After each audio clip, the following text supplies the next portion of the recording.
Alright, let's get right into it. Number 10. In 1961, a 27-year-old fighter pilot became the first human ever launched into space, riding inside a capsule designed with an ejection seat because Soviet engineers were not confident the vehicle itself could survive landing with a person still inside it. Yuri Gagarin launched aboard Vostok 1 on April 12, 1961, becoming the first human in space, but the mission carried risks that would not be publicly acknowledged by the Soviet Union for years. The capsule's re-entry module was designed to eject Gagarin and deploy his personal parachute separately at roughly 23,000 feet because engineers had not developed a landing system gentle enough to safely absorb the impact with a cosmonaut still strapped inside. Soviet flight officials, led by chief designer Sergei Korolev, also could not fully guarantee the heat shield would perform correctly during re-entry, and telemetry showed the service module failed to fully separate from the descent module as planned, causing the spacecraft to tumble violently before the connecting straps finally burned through. Gagarin ejected safely and landed by parachute in a field near Engels, Russia,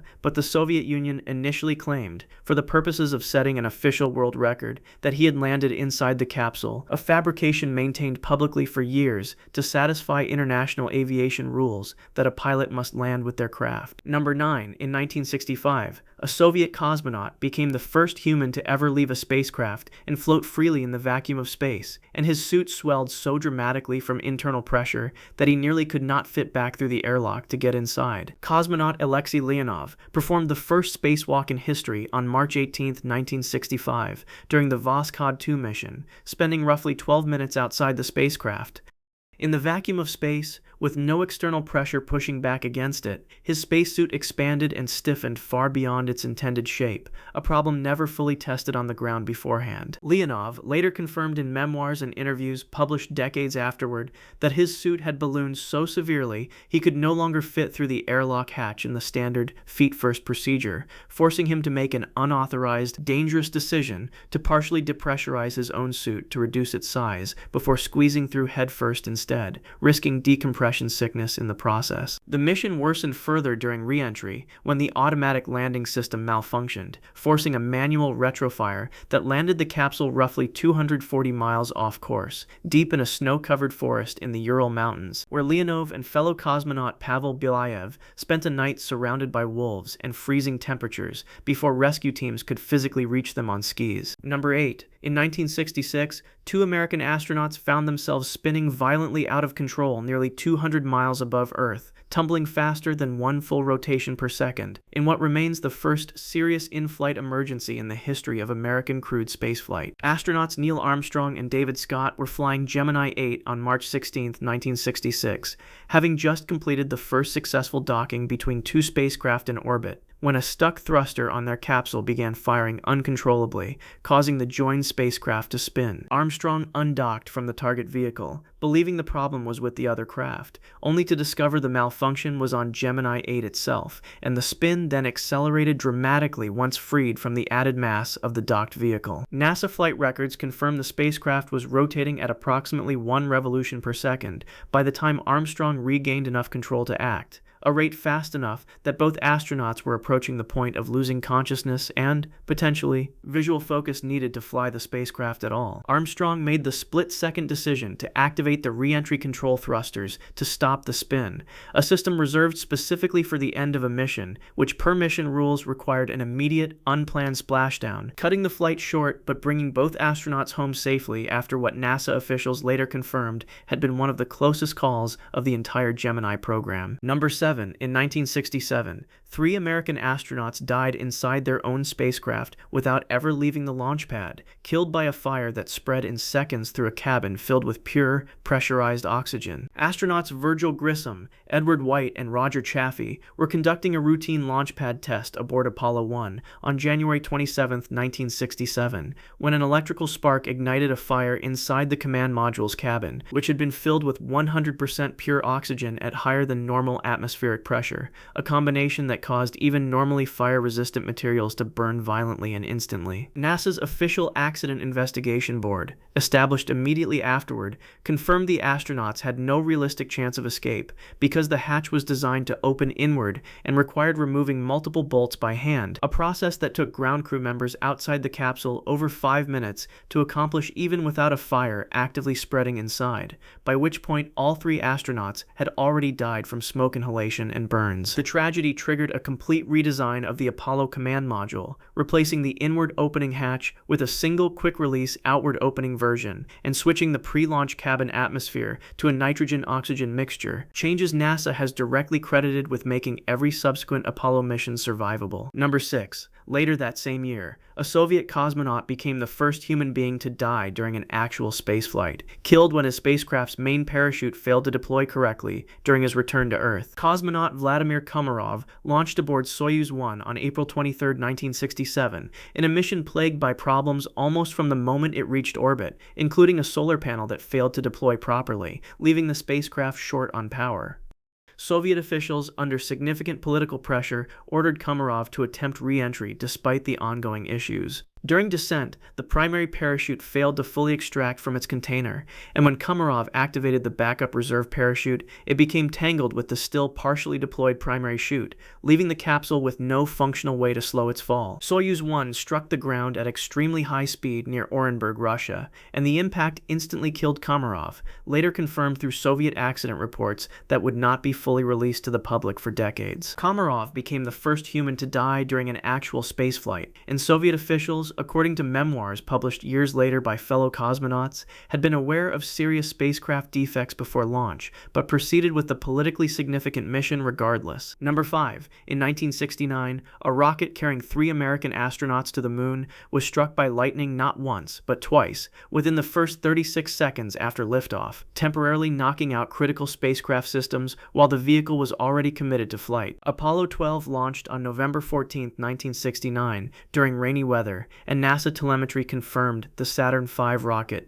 triggered 2 separate lightning strikes as it passed through the storm clouds shortly after launch, the electrical charge traveling down the rocket's exhaust plume and into the vehicle's systems. The strikes caused a cascading failure of the command module's electrical system, knocking out numerous instrument displays and causing the fuel cells to disconnect from the electrical bus entirely. Flight controller John Aaron, working in mission control, recognized the specific pattern of garbled telemetry data from a previous unrelated simulation he had studied months earlier, and gave astronaut Alan Bean the now famous instruction to switch a specific auxiliary power system to a setting called SCE to AUX, a command so obscure that even Commander Pete Conrad had never heard of it, restoring the telemetry and allowing the crew to correctly diagnose and reset the affected systems. The mission continued successfully to the moon, but NASA's subsequent investigation confirmed that had Aaron not recognized the pattern in the noisy data within those first critical seconds, the mission may have required an immediate launch abort, with the rocket itself still actively climbing through the atmosphere at the time. Number 4. In 1970, an oxygen tank exploded inside a spacecraft roughly 200,000 miles from Earth,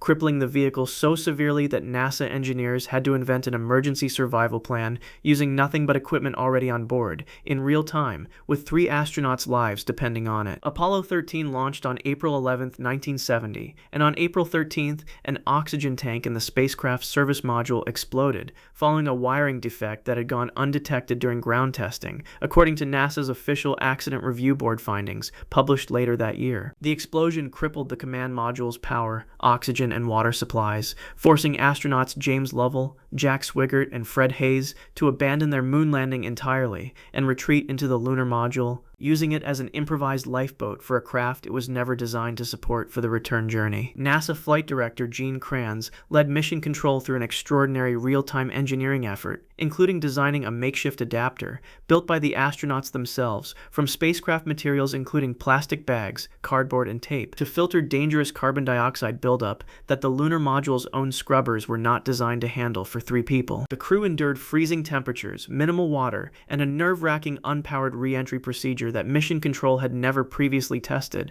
before splashing down safely in the Pacific Ocean on April 17th, a mission NASA has since described as a successful failure, precisely because the astronauts survived only through improvisation nobody had planned for before the disaster occurred. Number 3. In 1971, 3 Soviet cosmonauts died silently in the vacuum of space itself, not from an explosion or a fire, but from a valve that opened at the wrong moment, and they remain, to this day, the only human beings to have ever died in the vacuum of space rather than inside Earth's atmosphere. Cosmonauts Georgy Dobrovolsky, Viktor Petsayev, and Vladislav Volkov completed a record-setting 23-day mission aboard the Salyut-1 space station before beginning their return to Earth on June 30, 1971, aboard Soyuz 11. During the automatic separation of the descent module from the rest of the spacecraft, a pressure equalization valve designed to open only after re-entry was jolted loose and opened prematurely